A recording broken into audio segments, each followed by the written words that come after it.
Hello students, welcome back to your science class. So student, in the previous class in this chapter acid, bases and salt, we already had finished with acid, bases as well as salt, and we were discussing about some of the important compounds. In the last class we have started with the first compound, and that was sodium chloride. So let us recall what are the things that we have studied in case of a sodium chloride. So sodium chloride, it is also known as a table salt or common salt. The formula is NaCl, and it is an ionic compound because it is made up of a sodium that is Na positive and chloride ion, Cl negative is there. So an ionic bond is there in between them. That's why ionic compound. Now how it is prepared? So it can be prepared either in laboratory or on as commercially on a large scale. On a large scale, it is prepared. Obviously, we know that the preparation of the sodium chloride, how the common salt is prepared, we used to dig a pit and store the sea water, and finally due to solar evaporation, due to sun, it get sunlight, it get evaporated, water get evaporated, and sodium chloride will left as it is. Now this sodium chloride consisting of impurities, and that is why it is called as a crude sodium chloride. Now it is really important to separate the impurities from the sodium chloride in order to get the pure crystal of a sodium chloride. So first of all, we will add some water in it. Why is this so? Because the impurities which is present in it, there are some insoluble impurities and some are soluble impurities. So the insoluble impurities will not going to get dissolved in the water. So this is how, with the help of the process of filtration, we can separate them. Now only the soluble impurities is left behind. This soluble impurities, when we pass the hydrochloric gas in it, then the soluble impurities including calcium chloride or magnesium chloride, it will get dissolved in the hydrochloric gas, and the pure sodium chloride, because of it is insoluble, so it can be separated out in the form of a crystal. So this is how we can separate, we can prepare the sodium chloride. How we can prepare in laboratory? So obviously by the neutralization reaction, in which the acid react with the base, and formation of a salt and water occur. So sodium hydroxide react with the hydrochloric acid, and both are strong acid and base, and finally formation of a sodium chloride occur.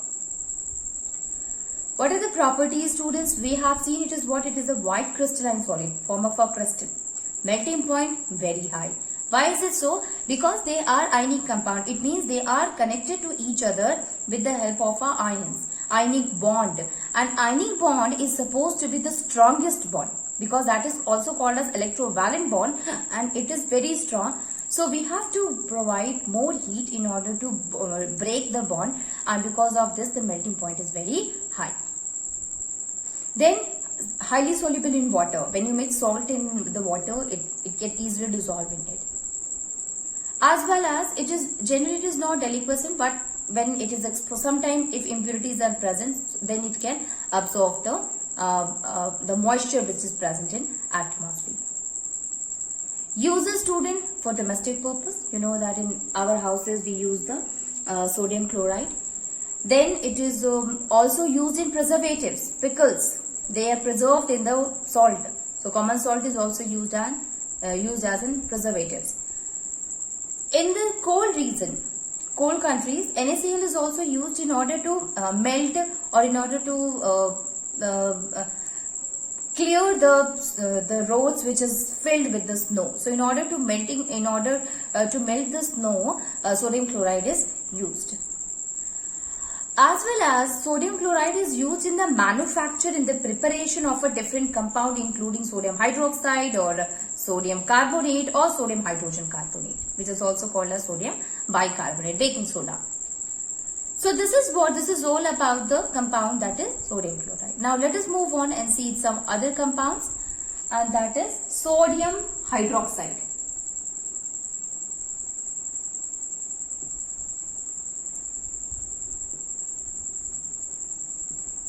Sodium hydroxide. Sodium hydroxide. Commonly it is known as caustic soda. And the reason why it is called as caustic soda, It is because it is corrosive in nature. So, it is an inorganic compound which is also known as, it is an inorganic compound with the formula NaOH. With the formula NaOH. Here Na is what? It is cation, and OH is what? Hydroxide ion, which is an anion. Okay, so having sodium ion Na positive and hydroxide ion that is OH negative. Na positive and hydroxide ion which is OH negative. So this is what? This is a cation. And this one is what? As an anion. Now, it is also known as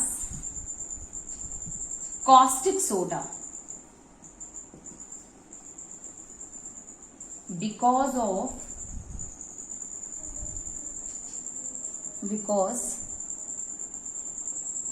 its nature, that is corrosive in, it is corrosive in nature. Okay. Alkali, most common form of alkali.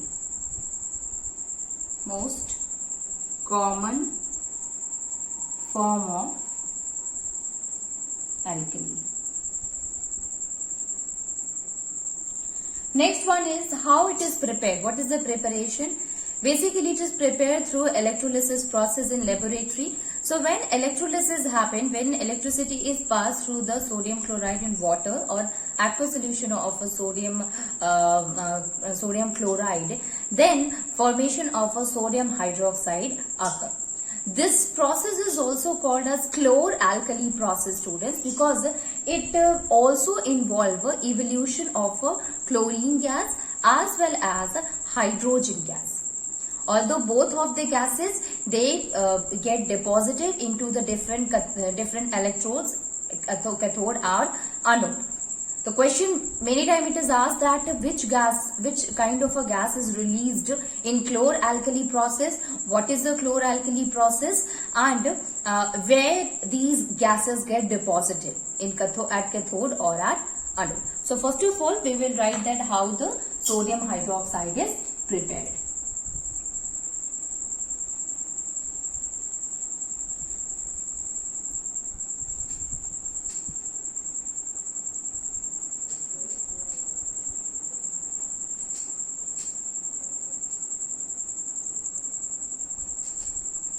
So, sodium hydroxide preparation.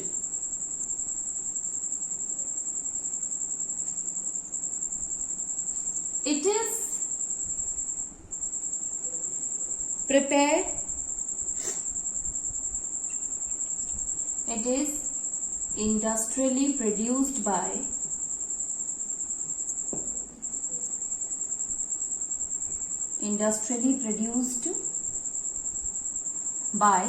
electrolysis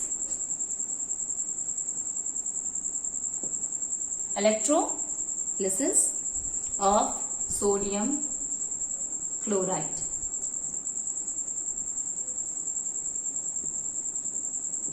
When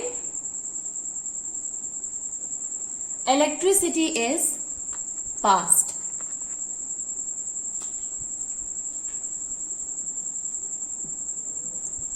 when electricity is fast in the aqueous solution of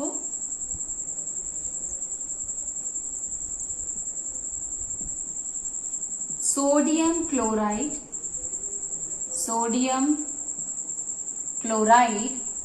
then sodium hydroxide is produced. Sodium hydroxide is produced. This process is also called as chlor-alkali process. It is also known as chlor-alkali process. Okay, as it involves release of chlorine gas. So you can see here, students, not only alkali is produced. Sodium hydroxide is what? It is an alkali. So not only alkali is produced, but chlorine gas is also produced along with it, and that is why this process is called as chlor-alkali process. Now let us see what is the reaction, what happened when the electricity is produced. So the reaction is NaCl plus water, that will give NaOH plus Cl2 plus H2. Okay, this is liquid, this is aqueous, this is gas, this one is also gas. Sodium hydroxide is aqueous. Here electricity. Okay, that is electricity. The arrow itself says that it occurs in the presence of electricity. Now you see here, this reaction is not balanced, students, so we will balance it. Now see, at right side sodium is 1 here, at left side sodium is 1, right side also sodium is 1, so it is balanced. Chlorine is 1 here at this side, and here it is 2, so we will balance it by writing here 2. Now chlorine is balanced, but again you can see that sodium, it becomes 2. Let me make this arrow again.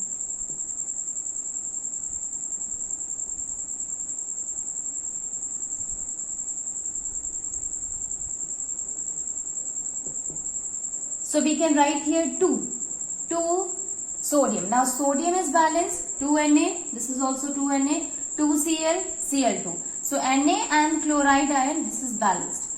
Look at the hydrogen H2, and this is 2H, H2H, and here it is 2. This will be equals to 4. So we will make here 2. Now it is 4 hydrogen is here, 4 hydrogen atom. Oxygen is 2, so oxygen is also 2. Now it is balanced. Okay, so this is how we can balance it, and this reaction help us in telling that a sodium hydroxide, which is what? Which is an alkali. It is the most common alkali, and chlorine, we know that a gas is released. So because of this, this process is also called as a chlor-alkali process. Now let us see that where these, as you can see here, student, there are 2 gases are released. So we have to see that where these gases get deposited. So hydrogen gas is formed at cathode. Okay, it is formed at cathode, and chlorine is at anode. So hydrogen gas formed at cathode, while chlorine gas formed at anode. You know that hydrogen is what, student? That is cation. Okay, it is in the form of H positive, and chlorine is in the form of a minus. Okay, that is an anion. Although it is chlorine gas because the two atoms of a chlorine they combine together, but normally we know that in electrolysis, what happened here actually in this one, when electricity is passed, it gets separated, it gets dissociated into ions. Sodium becomes Na positive, Cl becomes Cl negative. Here in this one H positive and OH negative. In the form of this, they get when we pass the electricity, they get dissociated, and finally they get deposited, they get formed into hydrogen gas, or in the form of a chlorine, or in the form of a sodium hydroxide at a different electrode. But what happened when the electrolysis process occurs? They get dissociated into ions. So you can see here that since H positive is what? It is a cation. So cation will form that cathode only, and Cl negative is anion, negative charge. Okay, so it will be formed, it will get deposited at anode. So whenever the question asks that what different kind of a gases is released in chloralkali process, you will write it is chlorine and hydrogen, and in which electrode they get deposited, they get formed. So you will write that hydrogen, it will get deposited, it will form that cathode, while chlorine gas will form that anode. Talking about the sodium hydroxide, it will be formed near to the cathode in the electrolytic solution. NaOH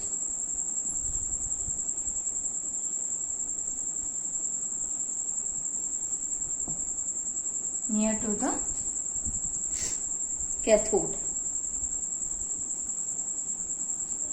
in electrolytic solution. Electrolytic solution is that solution which we use so that the process of electrolysis can occur easily. What happens if no ions will be there in the solution? Obviously electricity will not flow.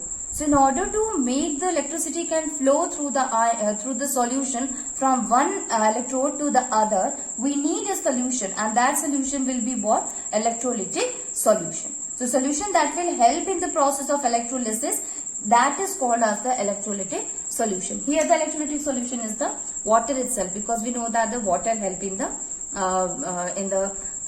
the movement, or in the making the electricity to pass through it. This is about that of the preparation, that how the sodium hydroxide is formed in laboratory. Now let us see that what are the different properties of the sodium hydroxide.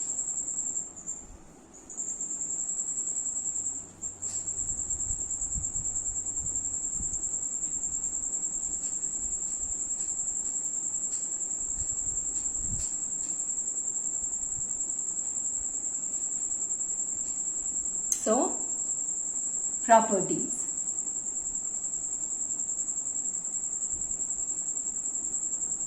The first one is, it is what? It is a white translucent solid.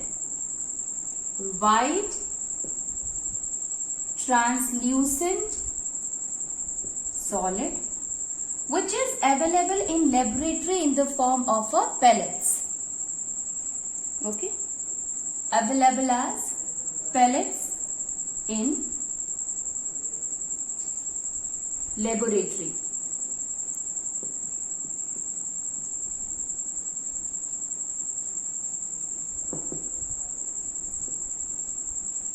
Then the next one is, it readily dissolve in water.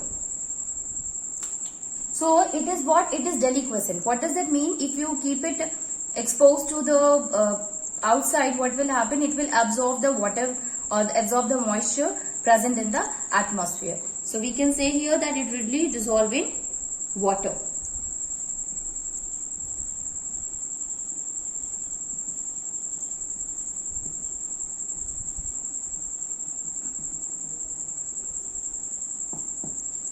Readily dissolves in water.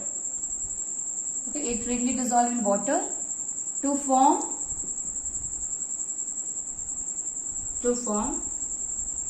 alkaline solution. To form alkaline solution. Now its melting point is also high, so its melting point is 591 Kelvin. So this is what, these are some of the properties of the sodium hydroxide. Now let us see that what are the different uses of the sodium hydroxide, student. Industrially, it is used for many things. It is used in manufacture of soaps. It is also used in the manufacture of the silk, purification, refining of the petroleum, everywhere.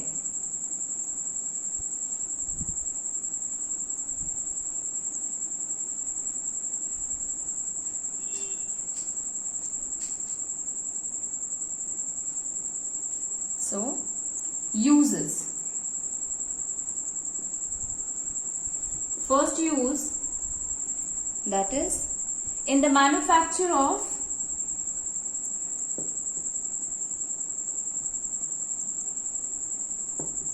soap, paper,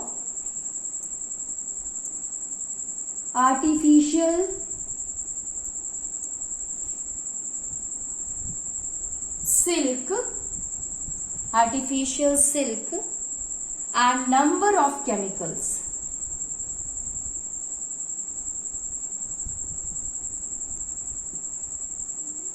And number of other chemicals. Also used in petroleum refining.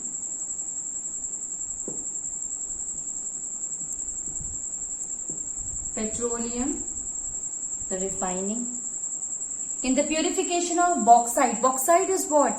Through which aluminium is extracted. So it is what? It is the ore of aluminium. That is bauxite. So in purification of bauxite. Then also used for the preparation of fats and oil.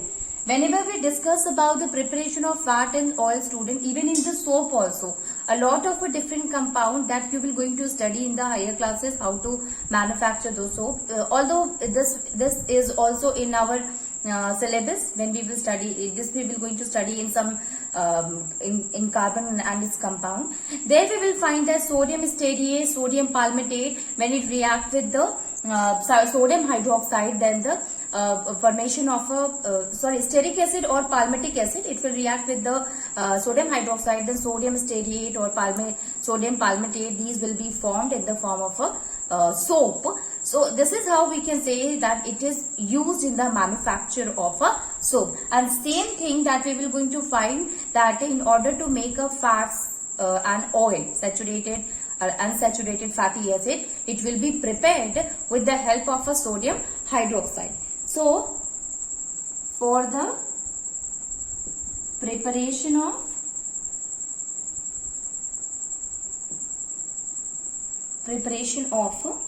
pure fats and oil,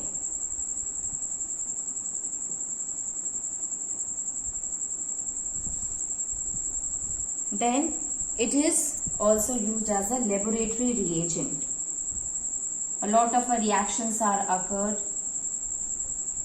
so it is used as a laboratory reagent. These are what, student? These are some of the uses of the sodium hydroxide. So we have understood what is the commonly name of the sodium hydroxide, and then what it is used for, how we will prepare, and what are the different properties of the caustic soda. Moving on, and we will see the another kind of a compound, which is what? Sodium hydrogen carbonate, or sodium hydrogen carbonate as well as sodium carbonate. Do not get confused with the name. Although the name is sodium hydrogen carbonate, sodium bicarbonate, also called as sodium bicarbonate, and sodium carbonate. These two are totally different from each other. Sodium bicarbonate, which is also called as sodium hydrogen carbonate, is called as baking soda. But sodium carbonate is called as washing soda, and they also differ from their property. So we will going to study about both of them one by one. Starting with the sodium hydrogen carbonate.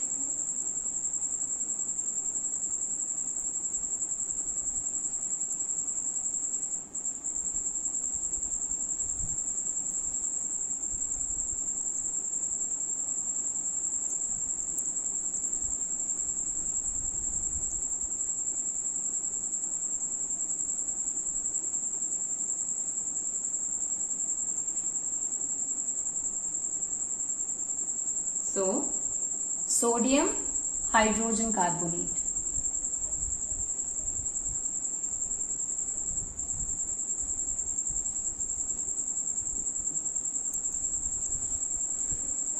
Commonly it is also called as baking soda, and another name is sodium bicarbonate.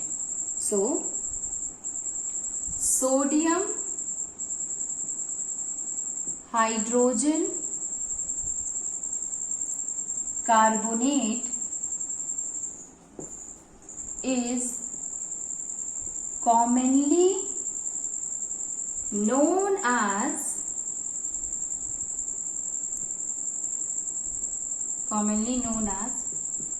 baking soda. Baking soda, you see, we use for domestic purpose also. In making breads, in making cake, we use baking soda. And the formula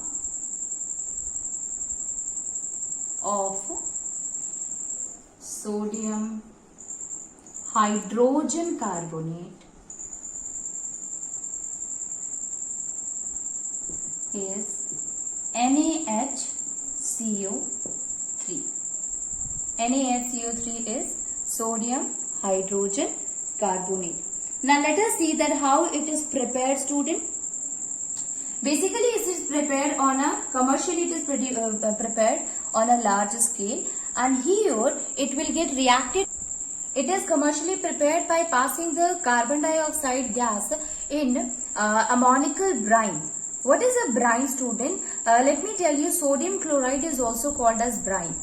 Okay, so ammonical brine, it means it is what? It is a saturated solution of a sodium chloride. So here preparation, in terms of preparation, we can say the first method, that is on a large scale when we prepared it. Here this NaCl plus water plus ammonia, this whole is called as ammonical brine. Brine is what, student? That is sodium chloride, and when it is a saturated solution of a sodium chloride along with the ammonia, that is called as ammonical brine. So when we pass carbon dioxide in this ammonical brine, then there is a formation of ammonium chloride, NH4Cl, along with it NaHCO3. This is what? This is ammonium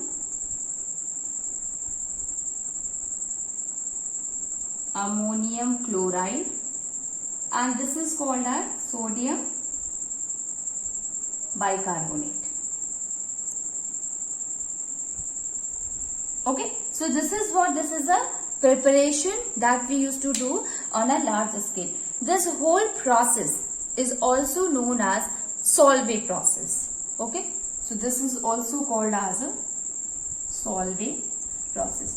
So you can say here that the one of the method by which we can prepare sodium hydrogen carbonate is by Solvay process, where when we pass the carbon dioxide gas in ammonical brine. What is the ammonical brine? It is the saturated solution of a sodium chloride. Sodium chloride is called as a brine. Then the formation of ammonium chloride and sodium hydrogen carbonate, which is also called as a sodium bicarbonate. That's why I have written here sodium bicarbonate, and formation of the sodium bicarbonate can easily occur. The process that is called as a Solvay process. So this is how we can prepare it on large scale.